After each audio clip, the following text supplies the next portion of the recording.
हेरवाड गाव कडकडीत बंद. हेरवाडच्या जनाक्रोशाची दखल. आरोपीच्या अटकेचे आश्वासन. शाळेत सीसीटीव्ही सल्लागार समितीचे पुनर्गठन.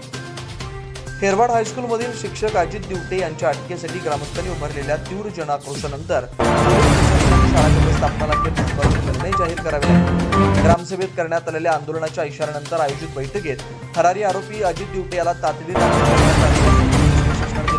त्याच्या निलंबनासाठी प्रस्ताव पाठवण्यात आला. त्याच्यावर तातडीने निलंबनाची कारवाई करण्यात येणार असल्याचं स्पष्ट करण्यात आलं.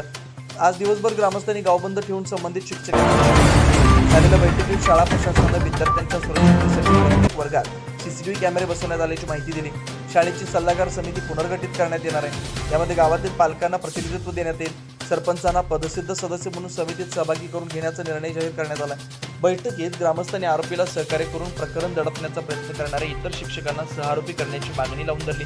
पोलीस निरीक्षक संतोष माने यांनी तपासादरम्यान इतर शिक्षकांचा सहभाग अथवा सहकार्य आढळल्यास त्यांच्यावरही सहआरोपी म्हणून गुन्हा दाखल करून कायदेशीर कारवाई करण्यात येईल असा विश्वास दिला.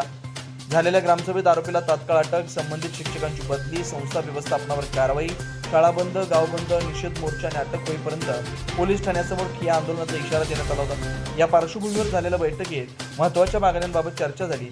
बैठकीत पोलीस निरीक्षक संतोष माने, राष्ट्रवादी काँग्रेसच्या तालुका अध्यक्षा स्नेहा देसाई, शाळेचे सचिव अजित पाटील, सरपंच रेखा जाधव, माजी सरपंच सुगोंडा पाटील, सुकुमार पाटील, बंडू बरगाले, ग्रामपंचायत सदस्य, सामाजिक कार्यकर्ते, ग्रामस्थ मोठ्या संख्येने उपस्थित होते.